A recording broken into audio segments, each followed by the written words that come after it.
제가 그 봉황중앙교회로 이제 부임하기 전에 이제 여러 목사님들을 배웠었는데 그 중에 한 목사님께서 저에게 담임 목사는 이렇게 해야 된다라고 말씀을 몇 가지 해주셨었습니다. 근데 그 중에 여러 가지 기억나는 것 중에 하나가 담임 목사는 뛰면 안 된다는 거였습니다. 어디 길을 갈 때에도 주의를 두리번 하고 막 급하게 뛰어가고 이러면 안 된다는 거였죠.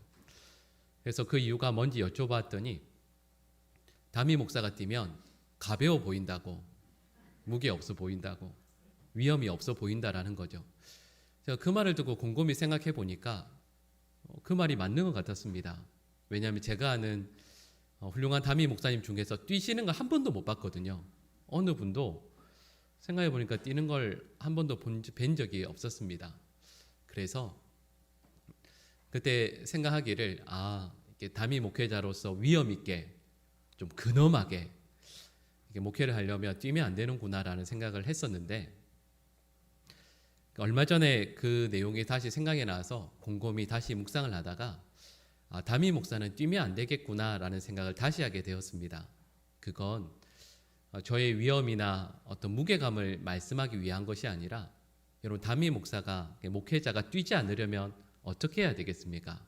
급하게 뛰지 않으려면 그 이전에 주어진 시간들을 하나님 앞에서 바르고 신실하게 살아야 되지 않겠습니까? 매일매일의 삶을 말씀대로, 또 그리고 하나님께서 나에게 주신 삶의 이유와 목적이 무엇인지를 분명히 깨달아서 중요한 일에 나의 마음을 먼저 쏟고, 또 급해 보이지만 중요하지 않은 일들에서는 삶의 우선순위를 뒤로 돌려야 되지 않겠습니까? 그리고 이것은 목회자인 제가 성도들 앞에서 유한자로서 하나님 앞에 어떻게 시간을 보내는지를 분명하게 보여야 된다라는 뜻도 될 것입니다.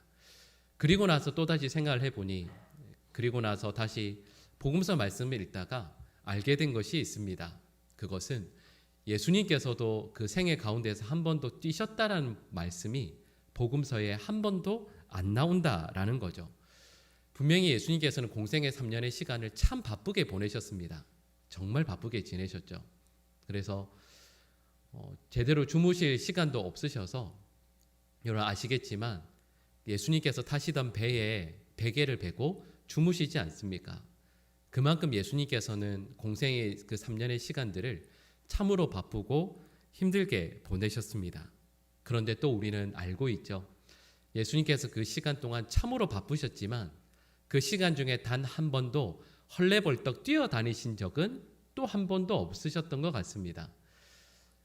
주위에 있는 그 제자들이 예수님 오늘 일정이 이런 것들이 있는데 예수님께서 깜빡하셔서 이런 것들 안 하셨어요. 예수님 왜 이렇게 요즘 일정이 많으세요? 이렇게 말씀을 드린 적도 한 번도 없습니다. 오히려 예수님께서는 그 바쁘신 중에서도 오히려 여유가 있으셨죠. 그래서 예수님께서는 중병에 걸린 그 야이로의 딸을 살리기 위해서 길을 가시는 그 가운데에서도 예수님의 옷자락을 만진 그 여인을 돌아보십니다. 참 급하셨잖아요. 그럼에도 불구하고 그 여인을 돌아보시고 육체의 병뿐만 아니라 영혼의 병까지도 치유해 주시고 낫게 해주시는 거죠. 예수님께서는 말씀드렸던 것처럼 바쁘고 힘드신 삶을 늘 살아가셨지만, 그러나 그 하루하루를 완벽하게 사셨습니다. 예수님 곁에 오던 사람들 중에 어느 누구도요, 예수님 오늘 너무 바빠 보이시네요, 오늘 너무 힘들어 보이시는데 제가 다음에 올게요, 예수님 좀 한가해지시면, 좀 시간이 되시면 그때 올게요, 예수님 오늘 이런 것도 빠뜨리셨네요, 요즘에 너무 힘겨워 보이셔서 예수님께 말을 건네기도 너무 부담스럽네요, 이런 말들을 하시는 경우가 한 번도 없었습니다. 분명히 예수님은 감당해야 될 일들이 너무 많으셨음에도 불구하고 예수님을 찾는 모든 이들은 늘 평안 가운데, 그리고 늘 여유 가운데, 그리고 항상 따뜻하게 바라보시며 미소 지으시는 예수님을 만날 수가 있었죠. 그리고 예수님께서는 십자가에서도 가장 마지막으로 하셨던 말씀이 다 이루었다라는 말씀이 아니었습니까? 그러니까 예수님은 참 바쁘셨지만 그 가운데 단 한 번도 뛰지 않으셨고, 그러나 단 한 번도 뛰지 않으셨지만 하나님께서 맡겨주신 모든 사명들을 한치의 오차 없이 완벽하게 이루어내셨다라는 것을 우리는 알게 됩니다. 근데 여러분, 제가 이 내용을 설명드린 이유가 있습니다.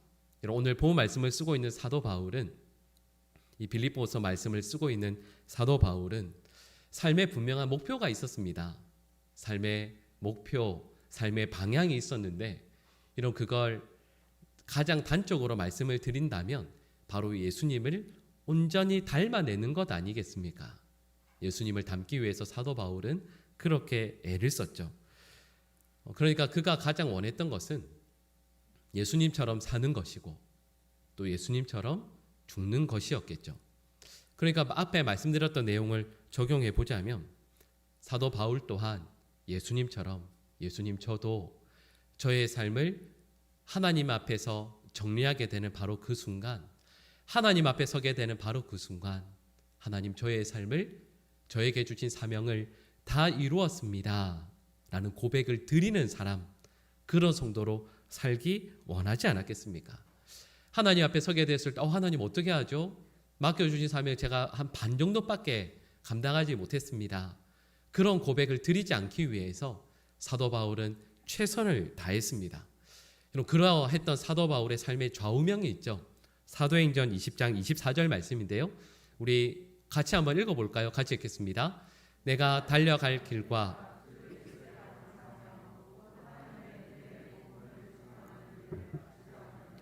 나의 생명조차 조금도 귀한 것으로 여기지 아니하노라. 아멘. 사도 바울이 인생의 중간에서 자기의 삶의 방향을 점검하면서 우리 주님께 이렇게 고백하는 겁니다. 주님께서 맡겨주신 사명을 감당하고자 하면은 저의 생명도 전혀 아쉬운 것이 될 수가 없습니다. 생명도 기꺼이 드리겠습니다. 주님께서 주신 사명 반드시 다 이루겠습니다. 이렇게 자신의 소원을 주님께 아뢰고 있고 또 성도들 앞에서도 결단하고 있습니다. 여러분, 사도 바울이 과연 이 삶의 목표를 그리고 목적을 이루었을까라고 했을 때 사도 바울이 생애에서 가장 마지막에 쓴 서신이 디모데후서입니다. 그러니까 디모데후서는 사도 바울에게 마치 유언과 같은 말씀이죠. 근데 그 유언과 같은 그 말씀 가운데에서 디모데후서의 가장 마지막 장이 4장이거든요. 그러니까 유언 중에서도 가장 절정이라고 할 수 있는 것이 디모데후서 4장입니다. 근데 사도 바울이 디모데후서 4장 7절에서 자신의 삶을 이렇게 마지막으로 평가합니다. 같이 읽어볼까요? 나는 선한 싸움을 싸우고 나의 달려갈 길을 마치고 믿음을 지켰으니 아멘. 여러분, 사도 바울이 자신의 인생 가장 마지막에서 자신의 삶을 한 문장으로 정리하면서 이렇게 말하는 거죠. 디모데후서 4장 7절 말씀을 통해서 나는 맡겨주신 사명을 온전히 마치고 감당하였습니다. 그리고 이걸 예수님께서 하셨던 말씀으로 대체해보면 어떤 말이겠습니까? 다 이루었다, 이런 말씀이 아니겠습니까? 그러니까 사도 바울은 인생의 중간 점검도요, 하나님, 저는 주님께서 그러하셨던 것처럼 저의 삶에 주신 사명을 다 이루겠습니다. 그리고 이걸 위해서라면 저의 생명조차도 아깝지 않습니다. 이렇게 말씀을 드리는 거죠. 그리고 나서 이 목표를 그리고 이 좌우명을 이루기 위해서 최선을 다했고, 그래서 가장 마지막 그 순간에 주님, 저도 예수님께서 그러하셨던 것처럼 다 이루었습니다.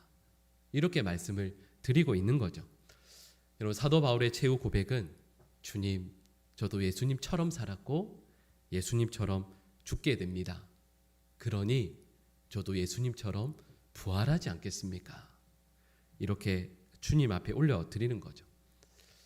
그리고 여기까지 함께 말씀을 나누면서 우리 여러분들의 목회자로 이런 소원을 품습니다.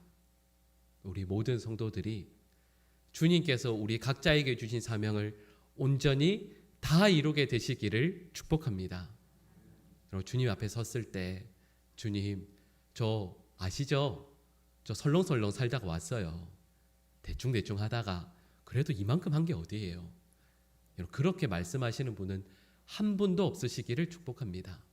여러분, 우리는 사도 바울처럼 예수님께서 사셨던 그 삶을 본받아야 하는 삶이고, 또 예수님께서 그러하셨던 것처럼 우리 삶에 주신 사명을 온전히 이루어야 합니다. 그래야만 합니다. 우리 주님 앞에서 우리의 삶을 마감하는 그 순간 우리의 모든 것들을 다 이루었노라고, 그러나 겸손히 주님 앞에 고백할 수 있는 사랑하는 모든 주의 백성들이 되시기를 간절히 축복합니다. 자, 여러분, 그런데요, 오늘 본문 말씀을 보시면 제가 앞서 말씀드렸던 그 내용과 쭉 연결해 볼 때 약간 다른 내용을 보게 됩니다. 우리 오늘 본문 12절 말씀과 14절 말씀을 보시면 공통된 표현이 나오거든요. 우리 12절 말씀에 노란색으로 되어 있는 부분 같이 한번 읽어볼까요? 같이 읽겠습니다. 그것을 잡으려고 달려가노라. 아멘. 우리 14절 말씀도 한번 볼까요? 14절 말씀도 노란색으로 되어 있는 부분이 있습니다. 부름의 상을 위하여 달려가노라. 아멘. 이런 공통된 표현이 나오죠. 사도 바울이 뭐라고 말씀하고 있냐면 달려가노라 이렇게 말씀하고 있습니다. 자, 여러분, 여기에서 앞서 제가 말씀드렸던 내용을 다시 한번 떠올려 볼까요? 예수님께서는 인생을 가만히 보면 뛰어가신 적이 있을까요? 없을까요? 없거든요. 분명히 예수님께서는 열심히 사셨지만, 온 힘을 다하셨지만 달려가신 것은 아닙니다. 근데 사도 바울이 뭐라고 말씀하고 있냐면 뛰지도 서두르지도 않으신 그 예수님을 평생토록 닮아가길 원했던 사도 바울은 이렇게 고백하는 거죠. 주님, 저는 온 힘을 다해 달려가겠습니다. 근데 여러분, 이렇게 말씀을 드렸을 때 우리는 당연히 이렇게 적용하죠. 예수님은 천천히 가셔도 다 이루시는 분이지만 우리는 그럴 수 없다. 우리는 뛰고 달려야만 사명을 감당할 수 있는 부족한 존재이니 열심히 사역해야 되는 것 아니겠는가? 감당해야 되는 것 아니겠는가? 이렇게 말씀할 수 있죠. 여러분, 그런데 이상한 것은 지금 사도 바울이 어디에 있죠? 감옥 안에 있습니다. 감옥 안에 갇혀 있죠.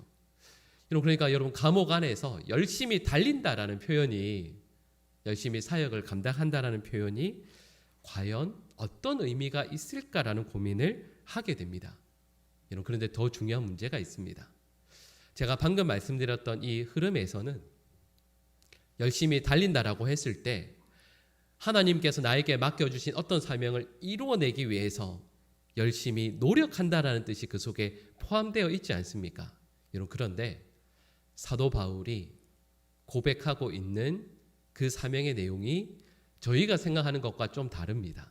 오늘 우리 본문 12절 말씀 다시 한번 보실까요? 우리 12절 말씀을 우리 같이 함께 읽겠습니다. 내가 이미 얻었다 함도 아니요 온전히 이루었다 함도 아니라 오직 내가 그리스도 예수께 잡힌 바 된 그것을 잡으려고 달려가노라. 아멘. 저는 이 12절 말씀의 후반부에 있는 내용을 다시 한번 잘 보십시오. 사도 바울이 지금 잡으러 오고 달려가는, 이루고자 하는 그 사명의 내용이 나오고 있습니다. 근데 그게 무엇이냐 하면 오직 내가 그리스도 예수께 뭐 하는 거죠? 잡힌 바 된 그것을 잡으려고 이렇게 말씀하고 있습니다. 그러니까 이 말씀을 쉽게 말씀드리면 어떤 의미일까요? 나는 열심히 달려간다. 내가 사명을 이루기 위해 나의 온 힘과 마음을 다한다. 근데 그게 뭐라고요? 예수님께 더 잡히는 거예요. 저희가 생각할 때는 이렇게 생각할 수 있습니다. 사도 바울이 감옥 안에서 마지막까지 이루려고 하는 건, 감옥 안에 지난번에 저희가 잠깐 살펴보았었죠. 시위대 안에 있는 로마 군인들을 다 전도하는 것. 사도 바울을 찾는 사람들에게 귀한 위로의 말씀을 통해서 그들의 믿음 가운데 굳건히 서게 하는 것. 사도 바울이 지금까지 개척했던 모든 교회들이 복음 안에 든든히 서서 온 세계를 복음화하는 것. 이런 것이라 말할 수 있지 않겠습니까? 그리고 이걸 위해서 실은 사도 바울은 평생의 삶을 살아왔죠. 그리고 이것이 사도 바울이 감당해야 할 정말 귀하고도 아름다운 삶의 본질적인 사명이라는 것을 어느 누구도 부인할 분은 없으실 겁니다. 그런데 여러분, 사도 바울이 삶의 마지막에서요, 이 로마 감옥에 갇혀서 삶을 돌이켜보며 사도 바울 자신에게 주어진 가장 중요하고도 본질적인 사역이 무엇인지를 깨닫습니다. 여러 사람은 죽음을 앞두게 되면 내 삶에서 가장 중요한 것이 무엇인지를 본능적으로 깨닫게 됩니다.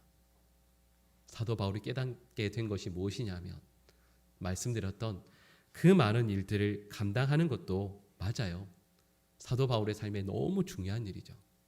그런데 사도 바울이 감옥에 갇혀서 자기가 달려갈 수 없음에도 불구하고 달려서라도 나의 온 힘과 마음을 다해서라도 꼭 이루어야 하는 마지막 사명이 무엇이냐면, 여러분, 그건 대단한 게 아닙니다. 어떤 놀라운 일들을 행하는 게 아니죠. 그건 예수 그리스도께 온전히 더 붙들리는 것이었습니다.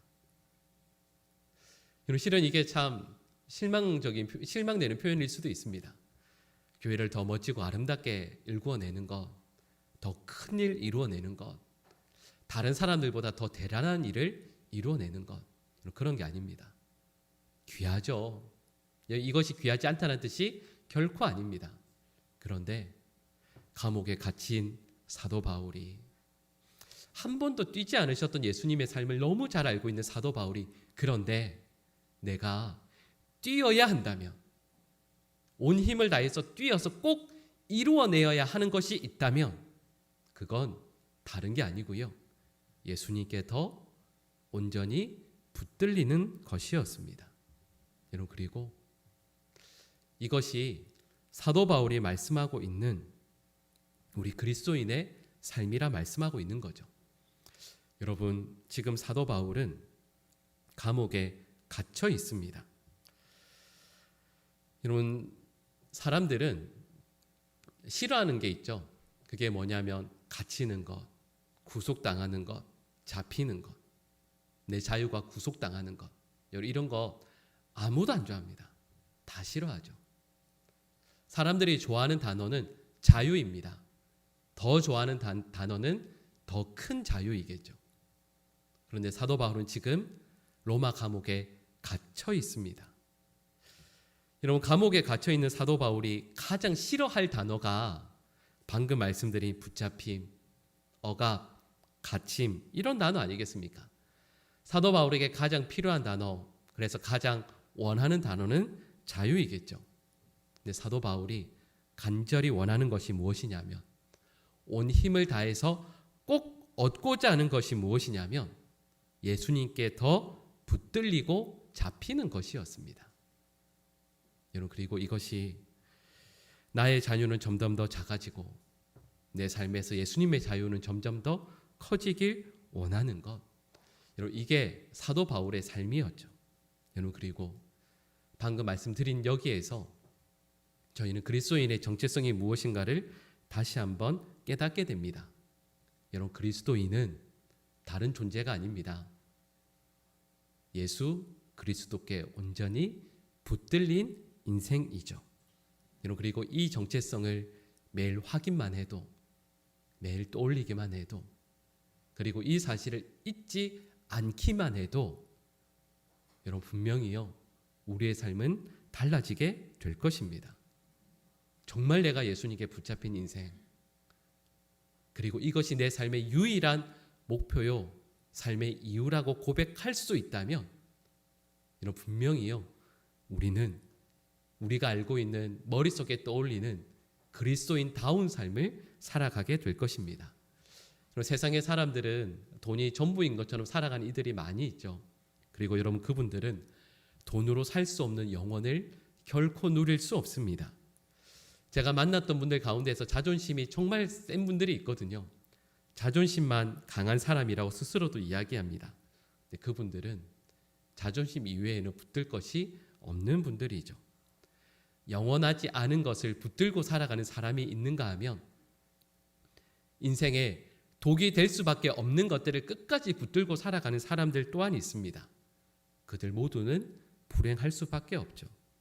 그러나 우리 그리스도인들은 그리스도께 온전히 붙들려서 그리고 붙들리기 위해서 살아가는 인생임을 깨닫게 될 때, 그리고 그걸 위해서 살아갈 때 저희가 만나는 세상의 그 어떤 누구와도 다른 삶을 살아가게 됩니다.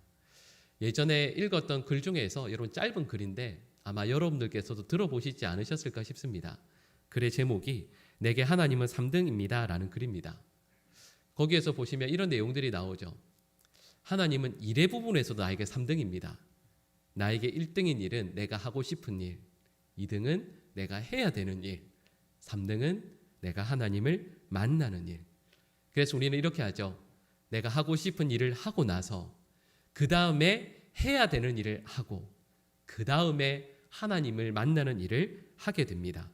어려운 일이 생기면 우리가 1등으로 하는 일은 먼저 내 힘으로 해봅니다. 안 되면 가까이 있는 사람에게 도움을 얻죠. 그게 2등입니다. 3등은 하나님께 도움을 요청합니다. 여러분 삶의 거리에서도 그러합니다.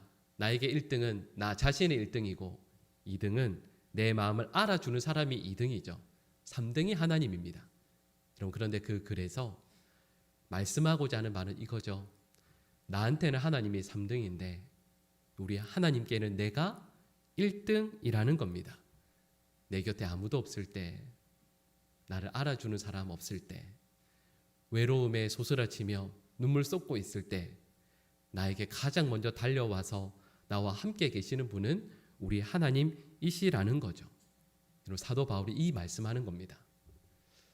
사도 바울이 우리 빌립보서 1장, 2장 살펴보면서 이렇게 말씀하지 않았습니까? 감옥에 갇혔을 때 너무 힘들었다고, 이유를 알 수 없었노라고.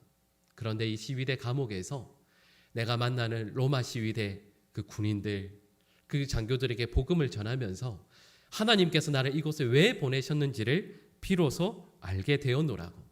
그런데 그 사도 바울이 오늘 본문에서는 나를 이곳에 보내신 진짜 이유를 알게 되었노라고 말씀하는 겁니다. 여러분 마크 부캐넌의 영혼의 사계절이라는 책이 있습니다. 여러분 이 책의 내용이 이런 거죠. 나무가 열매를 맺으려면 사계절을 다 통과해야 되지 않습니까? 마찬가지로 우리의 영혼도 사계절을 다 필요로 합니다. 각 계절에 우리가 꼭 해야 되는 일들이 있죠. 우리 영혼의 봄에, 영혼의 여름에, 영혼의 가을에 해야 될 일들이 있습니다. 여러분 그런데 어리석은 사람들은 영혼의 가을을 맞게 되었을 때, 영혼의 겨울을 맞게 되었을 때 다른 날들을 그리워합니다. 겨울에는 따뜻했던 봄을 그리워하고 또 그리고 여름에는 시원한 가을을 그리워합니다. 그리고 원망하죠. 그래서 여름에는 여름을 날려버리고 겨울에는 겨울을 날려버립니다. 그러나 참된 그리스도인은 힘든 겨울을 원망하지 않는 거죠. 아무것도 할 수 없을 것 같은 그 힘든 겨울에 오히려 영혼의 깊은 뿌리를 주님께 내려서 영혼의 밤을 성숙의 시간으로 보낸다, 이런 말씀이었습니다. 사도 바울이 감옥에 갇혀 있습니다. 그리고 영혼의 깊은 밤을 보내고 있죠. 그런데 사도 바울은 그때 하나님께서, 우리 주님께서 나에게 진정 원하시는 것이 무엇인가를 깨닫습니다. 그건 다른 것이 아니라 주님을 더 붙드는 것이었습니다. 여러분 우리 이렇게 생각하잖아요. 교회에서 많은 일 해야 주님께서 기뻐하신다고. 저 같은 목회자는 늘 유혹을 받습니다. 교회가 커져야 하나님께서 기뻐하신다고. 근데 사도 바울이 인생의 가장 마지막 그 부분에서 이렇게 고백하는 겁니다.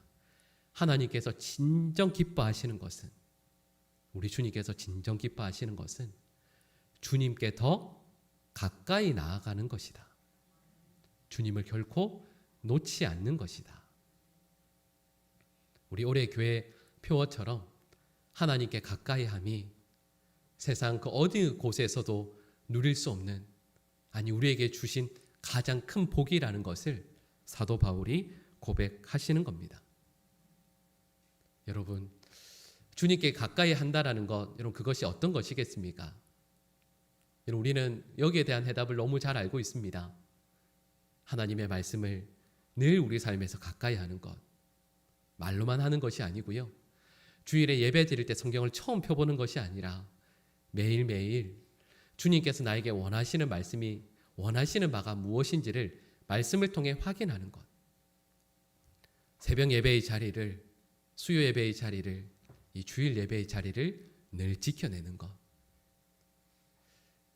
하나님께서 우리에게 원하시는가를, 무엇인가를 너무 잘 알기에 하루의 시작과 마지막 시간을 기도와 말씀으로 시작하고 마감하는 것. 하나님의 뜻을 날마다 구하는 것. 하나님께 나와 함께 하시는 것을 날마다 추구하는 것. 이런 그것이 사도 바울이 저에게 말씀하고 있는 것이 아니겠습니까? 말씀을 준비하면서 몇 가지 떠오른 것들이 있습니다. 여러분, 저는 저희 교회에 와서 참 아쉬웠던 것 중에 하나가, 또 이렇게 말씀드리면 또 죄송한 말씀이 될 수도 있는데, 저는 저희 교회에 와서 제일 아쉬운 게 하나가 있습니다. 그게 뭐냐 하면 교회 엘리베이터가 없는 겁니다. 우리 어르신들, 우리 연로하신 권사님들, 집사님들께서 계단을 정말 힘겹게 올라가시고 또 정말 힘겹게 내려가시는 모습들을 뵐 때마다 제가 처음에 몇 달 동안 너무 마음이 힘들었습니다. 그래서 여쭤보니까 그 엘리베이터 놓는데 4천만 원이면 된다면서요. 예전에 그랬었다고, 지금은 아니겠지만. 그래서 한번 적금을 들어야 되나는 생각도 진짜 했습니다. 그런데 제가 언젠가부터 마음을 바꿨습니다. 우리 연로하신 권사님들께서, 집사님들께서 새벽마다 또는 예배 때마다 계단을 오르내리시는 그 모습이 처음에는 너무 안쓰럽고 죄송했는데, 지금은 그 뒷모습을 보고 있는 우리 다른 성도분들께서, 젊으신 성도분들, 또 그리고 앞으로 연세가 들어가실 모든 분들이 그 뒷모습을 바라보면서 우리도 예배의 자리를 저렇게 지키면 좋겠다라는 소원을 품게 되시도록 기도하게 되었습니다. 내일 우리 강사로 오실 김우성 목사님과 얼마 전에 식사를 했었거든요. 근데 그 목사님께서 저에게 몇 가지 자랑하신 게 있습니다. 자랑하실 게 많으시겠죠. 근데 그 중에 하나 자랑하셨던 게 뭐였냐면, 그래서 아주 부러운 게 그 영락교회 그 중등부 아이가, 그 가정이 제주도로 이사를 하셨답니다. 근데 그 다음에 이어지는 자랑이 뭐냐면, 그 아이가 엄마와 함께 매주일마다 예배를 드린대요. 토요일마다 비행기를 타고 와서 근처에서 호텔에서 하루를 자고 주일 예배를 드리고 오전까지 지내다가 제주도로 다시 내려가신대요. 여러분, 표정이 너무 안 좋은 거 아세요, 지금? 여러분, 표정이 지금 그렇게까지? 근데 제가 그 말씀을 들으면서 너무 부러웠습니다. 첫 번째로는 그 중등부의 예배가 그럴 수 있다라는 게 너무 부럽고, 그래서 저도 우리 교회 모든 예배들이 정말 그러면 좋겠다. 제주도로 가든 어디로 가든. 제가 내일 김우성 목사님 만나서 이야기를 나누게 될 텐데, 이번에는 안 되겠네요. 다음에 꼭 자랑할 수 있도록 기도하겠습니다. 여러분, 근데 제가 이 말씀 드린 이유를 아실 거예요. 그렇게 힘겹게 계단을 오르내리시는 우리 집사님들, 권사님들이 왜 그러시겠어요? 예배의 자리를 지키며 하나님께 더 가까이 나아가기 위함이 아니겠습니까? 멀리 이사를 가셔도 2시간, 3시간 걸려서 예배를 드리러 오는 것도 맞아요. 다른 좋은 방법들이 있죠. 온라인으로 예배를 드리실 수도 있고, 물론 그것도 너무 귀한 일이지만, 그럼에도 불구하고 오랜 시간 정성을 들여서 예배의 자리, 또 기도의 자리, 또 그리고 정말 피곤하지만 하루에 그 시간을 내어서 기도하고 말씀을 읽으며 하나님께 나의 영혼을 의탁하는 그 자리, 그런 성도의 삶, 그것이 사도 바울이 우리에게 이렇게 말씀하는 겁니다. 그게 성도가 싸워야 할 가장 중요한 문제다. 많은 일들을 하는 게 성도의 영광이기도 하지만, 그러나 그것보다 더 귀한 일은 우리 주님을 더 가까이 하는 것이다. 주님께서 내 삶에서 떠나지 않으시도록 내 삶을 거룩하게 지켜내는 것이다. 내가 주님께 붙들렸는데 더 온전히 붙들리기 위해 오늘 하루의 삶을 내어드리는 것. 그것이 우리 성도에게 가장 중요한 싸움이라 말씀하시는 거죠. 여러분, 저는 이걸 깨닫고 나서 사도 바울이 감옥에서, 여러분 생각해 보세요. 이 마음으로 감옥 안에서 사도 바울이 예배 드리는 그 모습을, 주님께 엎드려 기도하는 그 모습을 한번 생각해 보십시오. 세상에 어느 누가 그 예배의 자리를, 기도의 자리를 방해할 수 있겠습니까? 우리 모든 성도들의 삶이 이 사도 바울의 아름다운 고백이 반드시 이루어지는 믿음의 삶이 되시기를 간절히 축복합니다. 주님께 붙들림 받은 그것을 더 붙들리기 위해서 달려가고 애쓰고 싸우는, 그래서 주님에게서 결코 단 한순간도 벗어나지 않는 우리 모든 성도들의 삶이 되시기를 간절히 축복합니다. 기도하겠습니다. 사랑의 하나님, 우리 예수 그리스도께 온전히 붙들림 바 되는, 그리고 더욱더 붙들리는 사랑하는 모든 주의 백성들 삶이 되게 하여 주시옵소서. 예수님의 이름으로 기도드립니다. 아멘.